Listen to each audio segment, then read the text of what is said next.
Workout today, so he'll do some stuff individual-wise, but there's not really like a practice status on him. Possibility that he'll play, but we'll see how today's goes. You know, he's trending in the right direction, but we'll see exactly what that means as the week progresses. But he'll get some individual work.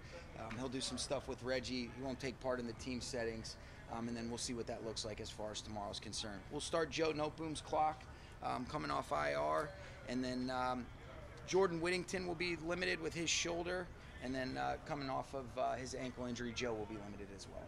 For our purpose with the phrasing, so Cooper will not practice today?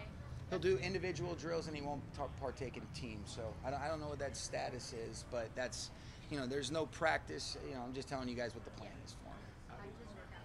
It went good. You know, he's feeling good. And the important thing is what we've got to dictate and determine is, all right, is he going to be ready to play like Cooper Kupp's capable of playing? He's making good progress. I think we'll get a good feel. This will be the first time that you're able to do real football-like movements in some of the individual settings, and so I'll be able to have a good update for you guys tomorrow. Well, I think it's just the transition, some of the short area movements, some of the things that are necessary to be able to, you know, be engaged as part of the blocking surface, or to be able to, you know, work edges on people as a receiver. You know, I think some of it too is even just, all right, when you're connected with somebody and it's a lean and press away, all right, what does that really feel like? But just the overall twitch, the overall strength and power with some of the movements that we'll ask of him. Would you? You know, I think what's important, Sarah, I mean, you're mindful of that, but if he's going to be ready to go, then we want him to play, and if not, then we're hopeful that Thursday would be the day that he'd go. You've talked about him and yourself being conscious of the difference between return to play and return to performance. Yep. So if he's not practicing today, and he did, let's say he did practice Thursday and Friday, would you feel confident playing him on Sunday on 2 days of practice? I would, yeah. And you know, exactly what that role looks like, Gary, I can't answer that, but I do think there's certain guys, practice is really important, and you don't ever take for granted that you just show up. You know, he still has done a lot of football-like movements, and there's no way to simulate the game-like settings. You try to do that in practice as much as possible, but if today, you know, gives us the confidence that, all right, let's move forward, let's give him an uptick in terms of his progression, and there's a value in terms of what he can provide on Sunday, then that would definitely be something that I would leave the door open for.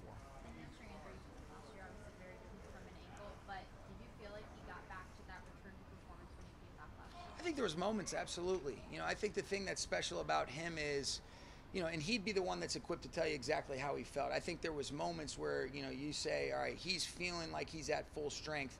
I know there was some times that he was playing that he wasn't, you know, but I think about moments like the Baltimore game, and there was a lot of positive moments that he did have, in spite of knowing that, all right, it was frustrating to never feel like I was able to build the foundation that's key and critical to be able to, you know, do some of the things that he's accustomed to doing and knowing what his body can feel like when it's right. But it is very different, and so, you know, I don't know if that answers your question or not. As a play caller, how much does it change you having? Oh, significantly. You know, I mean, but it is about the players, you know, and I think that's one of the things that you have to do a good job of. I've always said, you know, when people ask, you know, what do you think makes a good coach? I think it's flexibility, adjustability, and adaptability. You know, it's, you have certain foundational things that you want to do, but ultimately it's always about your players and identifying their strengths. You know, what are the best ways to put them in situations and circumstances that give them the best chance for success.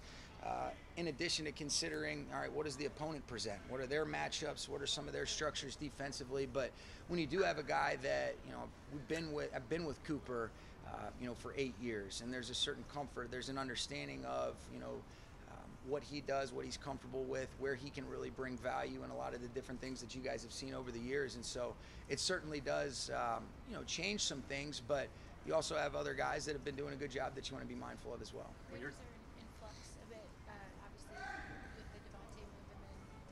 Still figuring out what the best plan is for the quarterbacks. How dangerous can a team like that be when they're in the process of configuring an identity while also trying to win every game? Yeah, I see a team that plays really hard on film. You know, and in this league, and we've talked about it before, Jordan, it is so difficult to put it together to be able to get the result that you want. And you got to have a great week of preparation. we've got to really worry about, hey, being ready to go and knowing that they're going to be ready to go. Coach Pierce will have those guys ready to go. And then when I look at the film, regardless of whatever those narratives are, I'm seeing a team that presents a lot of issues, both personnel-wise. They play hard. They're well coached. And so it's a great challenge for us, but it's a great opportunity for us to see if we can have the resolve and the improvement that's necessary, for us to do some of the things that we want to do in these last 12 games. What challenges Brock potentially present against the secondary? You guys have moved some pieces around over the last, but they seem like they're playing in a variety of different He's a problem. He does a great job contributing to the blocking surface. He can play all over the core. They give him jet sweeps. He's creating after the catch. All the things that made him such a great prospect, you're seeing be brought to life early on in his NFL career. And so there isn't anything that he can't do. And I'm seeing a guy that has a complete game, and I think they do a great job of trying to feature him in a variety of ways. I expect them to have Myers back, who I have tremendous respect for. They've got tough backs, and so it's a great challenge. But Brock, you flip on the tape and you look at it, and he jumps off the screen at you. Well, that combination, if Myers does come back, specifically how they could be deployed in tandem, does that present a different type of challenge for your back seven? Oh yeah, absolutely. It presents different challenges really for all 11 on defense, and Coach Getzy does a good job mixing up personnel groupings and what kind of game do they want to make it, and then how do we do a good job of trying to be able to match up and play the way that we're that we expect to, and make some there were some positive strides, and then there's some things that we've really focused on, and I'm excited to see that stuff try to come to life on these games so that you guys can see what we're talking about, not exclusive to just out here in practice settings. A couple more, guys. When you're contemplating personnel changes, how do you weigh certain positions getting healthier versus having enough of the sample size where you feel like, okay, it needs to be introduced? That's the challenge, especially once you get into this time of year where the reps are minimal, but they're so important. And then also, the game reps might be limited. And so what you try to do is you try to take all of that. You try to be able to say, all right, based on this evaluation and the projection, what do we think is best for our team? And it's not like sometimes it's a wholesale change. Sometimes it might be getting a guy a little bit more involved in a different personnel grouping. But those are some of the more challenging decisions that you do have to make, Stu, whether it be via injury or if we think there's somebody that deserves an opportunity because of performance reasons. And that's always the delicate balance. And you use all those factors. But then ultimately you have to be able to make a decision based on what you think is best for the football team and our team as a whole.